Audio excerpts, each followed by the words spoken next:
Earlier this year, I had the pleasure to play Gore and Cannoli 2. This turned out to be an awesome surprise of 2018 and one of my favorite games this year. Cannoli 2 is cheesy, over the top, and very fun. You played as Vinnie Cannoli, and your job was to shoot everything on screen. You blasted away gangsters, Nazis, and even zombies. There was even a point where you took your fedora, trench coat, and Tommy gun to the beaches of Normandy and helped the Allies in their invasion. We're hit. I don't know how long I'll be able to keep this thing in the air. You're gonna have to jump, Vinny. Well, at least I won't die alone out here. Here I go!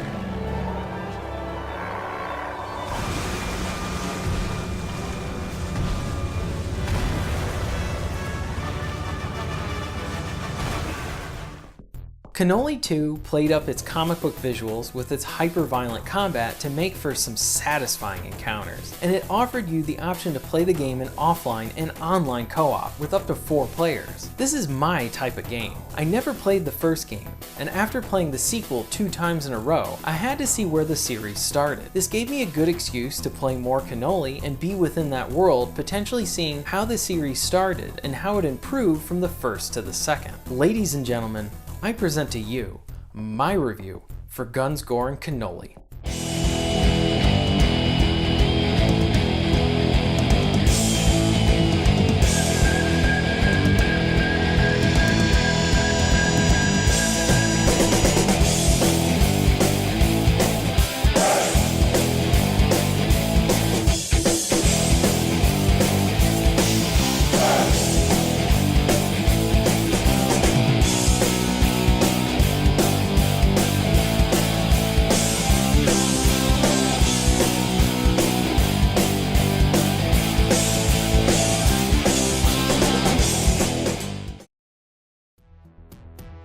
The gameplay and combat are the real focus here, and it feels great.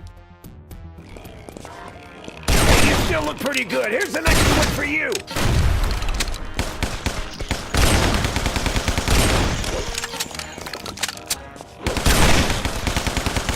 I'm selling lead by the kilo nowadays. You'll have access to a variety of weapons with a pistol, 2 different shotguns, a revolver that can shoot through people, and the awesome Tommy gun, along with a very fun Tesla gun. Trying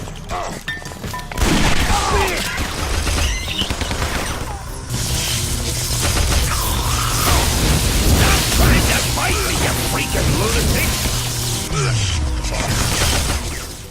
I do think it's important to note that Gore and Cannoli does not use a traditional experience point system, where you would earn experience points from killing enemies and then upgrade your skills. This is more of an old school approach in how it does its progression, and it works well here. You are continually being thrown new weapons to use and try, so it feels really great and feels like you're continually getting stronger as your arsenal keeps expanding. Some of the enemy death animations can be pretty comical. You'll fight these leprechauns that have one of their legs tied to a balloon and they are hanging upside down, and they throw grenades at you. You can shoot the balloon and they will hit the ground and die, or you can shoot them without aiming for the balloon and then they will just float away. You also fight zombies, rats, and mobsters. At times the zombies will just not attack you and they'll go after the enemy mobsters as well, creating all sorts of chaos. The gameplay is satisfying in the variety of guns provided, along with the impact they provide through the bloody kills.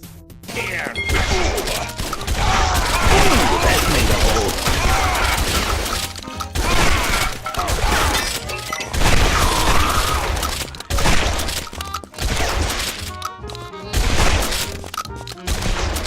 Cannoli 1 has a nice attention to detail with shell casings coming out of your guns as you fire them. I did play this on the PS4 and had some minor frame rate issues while playing. I do think an area that would have benefited this game is having more variety in its boss fights. There are 3 boss fights, but they all are roughly the same and just felt very samey. These fights usually involve you going toe to toe with one large enemy who has a lot of health. There are 2 sections that can provide frustration also too, and this usually involves the jumping. There's a narrow tube you need to climb that can be annoying to jump up onto, along with a stage that if you fail your jump, you instantly die. But all of this didn't kill my experience because I did have a fight sequence with an Italian gangster that was playing the Tarantella in the background, and that just sums up Cannoli. Silly, over the top, and very fun. That's some good cannoli!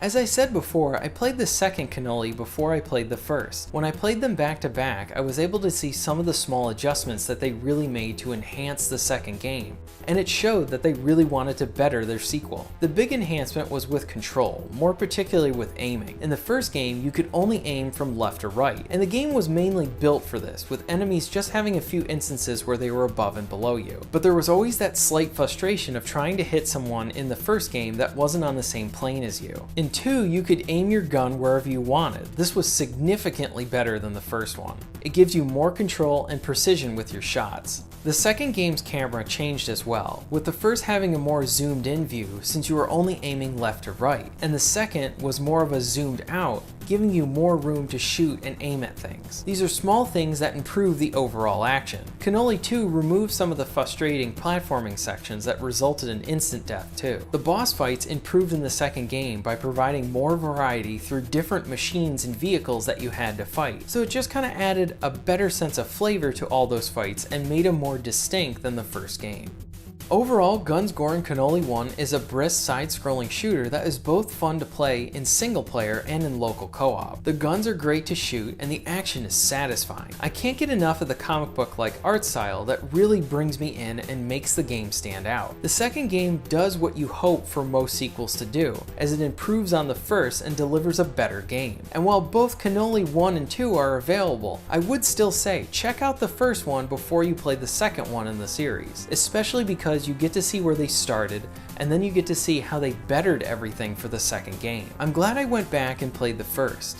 I hope that they make a third one so that we have a solid Cannoli trilogy. I'm glad the second game caught my eye, or I would have never tried these two games. Sometimes I'll do some research, whether through Reddit or Steam, just to see what's coming out on the indie side and see if there's anything that would be my cup of tea. And the Guns, Gore and Cannoli name just sounded silly and stood out to me, so it caught my attention. Then I saw it was a side-scrolling shooter, so I figured, why not? I'll probably like it. And at that time, when I tried it out, I just got done playing a game that I really wasn't a big fan of, but man did my tune change when I started playing Cannoli 2. I started at 10 o'clock that night and didn't stop until 3 a.m. the next day. I had to be up for an early trip the next day too, and while I was tired that whole day, I had a smile on my face because I had so much fun with Guns, Gore and Cannoli 2. I love both and I highly recommend them. In a town What the hell is going on here? ruled by gangsters Teach you some respect. lies a dark secret. This is everyone! He's gonna kill us all! Now, one man is sent to clean up the mess. Attention. Any survivors still in the city, evacuate immediately. Bring it on, you lunatics!